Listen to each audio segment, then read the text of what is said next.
4000 साल से भी ज़्यादा समय से इजिप्ट की रेत ने अपने अंदर ऐसी कहानियों को दबाए रखा है जिन्हें समय भी नहीं मिटा सकता। कहानियाँ उन माइथोलॉजिकल देवताओं की, कहानियाँ उन राजाओं की जिनके शरीर को पट्टियों से लपेटकर मम्मी बना दिया गया, कहानियाँ उन पिरामिड्स की जो आज भी हमारे वैज्ञानिकों के लिए एक रहस्य है, और कहानियाँ इजिप्ट के उस अनोखे कल्चर की जहाँ मरने के बाद आत्मा की एक नई यात्रा शुरू होती है।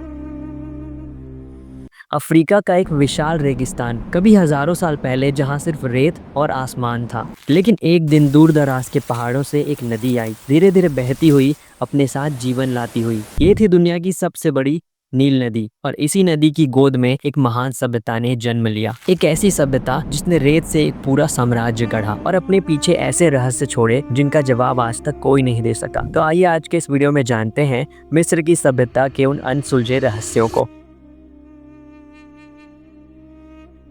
लगभग 10,000 साल पहले अफ्रीका में इंसान ने पहली बार नील नदी के किनारे अपना कदम रखा। शुरुआत में ये लोग घूम घूम कर शिकार करते थे, लेकिन धीरे धीरे उन्होंने नील नदी की सबसे बड़ी ताकत को पहचाना। नील नदी में जब बाढ़ आती तो वो अपने साथ उपजाऊ मिट्टी बहा कर लाती और नदी के चारों ओर उपजाऊ मिट्टी फैल जाती। यहीं से इन लोगों ने इस नदी के किनारे बसकर खेती करना शुरू किया। धीरे धीरे छोटे छोटे परिवारों ने झोपड़ियां बनाई, फिर झोपड़ियां गाँवों में बदली और गाँव एक साथ जुटकर छोटे छोटे नगर बन गए। खेती के साथ कला, संस्कृति और भाषाएं जन्म लेने लगी। मिट्टी के बर्तन बनाए जाने लगे जिन पर पेंटिंग्स होती थी। लोग जानवर पालने लगे, कपड़ा बुनने लगे और पहली बार मिस्र की समाज में एक सिस्टमैटिक प्लानिंग दिखने लगी। लेकिन जैसे जैसे इजिप्ट का समाज आगे बढ़ता गया, लोगों को नेताओं की जरूरत महसूस होने लगी। एक ऐसा लीडर जो समाज को चलाने के लिए नियम बनाता, जो फसल बांटता, विवाद सुलझाता और नदी के पानी पर नजर रखता। धीरे धीरे यही नेता राजा कहलाने लगे, जिसे मिस्र में फेरो कहा गया। लोगों का मानना था कि फेरो सिर्फ एक राजा नहीं बल्कि धरती पर भगवान का एक रूप है। भगवान से याद आया, इजिप्ट के समाज में सबसे बड़ा बदलाव आया धर्म से।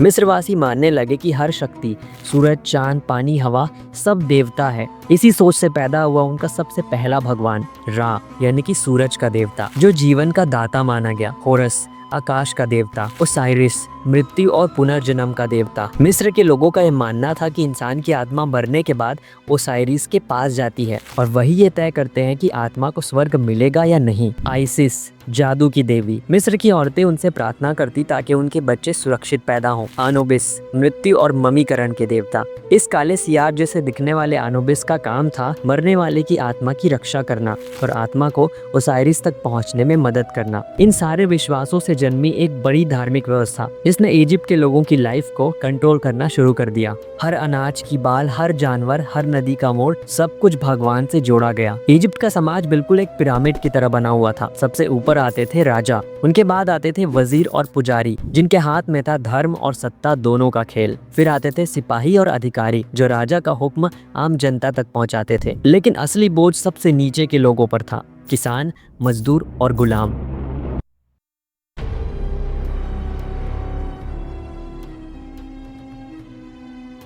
हाँ, गुलामी इजिप्शियन कल्चर की एक आम सच्चाई थी। बहुत से लोग युद्ध में पकड़े जाते और गुलाम बना दिए जाते। कुछ लोग अपनी गरीबी और मजबूरी की वजह से भी गुलाम बनते और इन्हीं गुलामों को मजबूर किया जाता उन विशाल पिरामिडों को बनाने के लिए, जिन्हें आज हम दुनिया का 7वां अजूबा मानते हैं। जरा सोचिए, तपती धूप में हजारों गुलाम पत्थरों को ढोते, रस्सियों से खींचते और बिना रुके उन विशाल ईंटों को जोड़ते जाते। उनके पसीने और खून से उठे पिरामिड आज भी खड़े हैं। जैसे जैसे साल बीतते गए, मिस्र के लोग विज्ञान और कला में समझदार होते गए। उन्होंने आसमान को समझना शुरू किया, तारों की चाल देखकर मौसम का अनुमान लगाया। उन्होंने गणित सीखा ताकि नहरों की लंबाई नापी जा सके और विशाल इमारतें खड़ी की जा सके। उन्होंने मेडिकल साइंस सीखा, हड्डियां जोड़ने से लेकर घाव ठीक करने तक। ये सिर्फ किसान नहीं रहे, अब ये एक वैज्ञानिक, एस्ट्रोनॉमर और इंजीनियर बन चुके थे। इजिप्ट के लोग ये मानते थे कि इंसान के मरने के बाद कहानी खत्म नहीं होती है, बल्कि आत्मा की एक नई यात्रा शुरू होती है। एक अंधेरी और रहस्यमयी दुनिया की यात्रा जिसे दुआत कहा जाता था। इस सफर में नदियाँ, आग और अजीब से राक्षस होते थे जो आत्मा की परीक्षा लेते थे,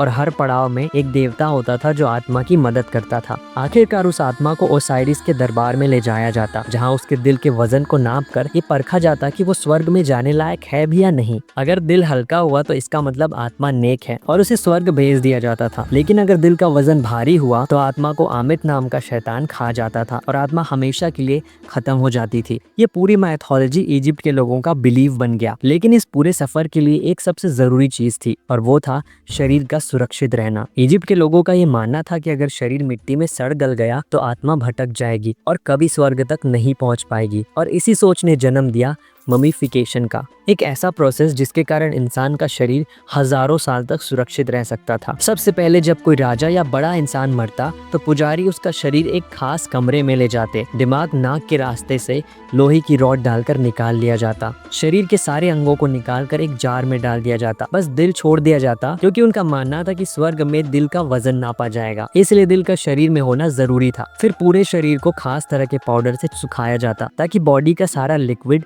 सूख जाए और फिर उसके बाद लेनिन की पट्टियों से पूरे शरीर को लपेटकर एक ताबूत में डाल दिया जाता था और फिर तैयार हो जाती थी मम्मी। मिस्रवासी मानते थे कि आत्मा को एक लंबे सफर से गुजरना होगा, जहां उसे भूख प्यास लगेगी, दुश्मनों से सामना होगा और देवताओं के सवालों के जवाब देने होंगे। इसलिए राजा के कब्र के आसपास सोना चांदी और खाने पीने की चीजें भी रखी जाती थी ताकि इस लंबे यात्रा में राजा को किसी चीज की कमी ना हो। हजारों साल तक ये मम्मी और खजाने रेत में दबे रहे और दुनिया इन्हें भूल गई।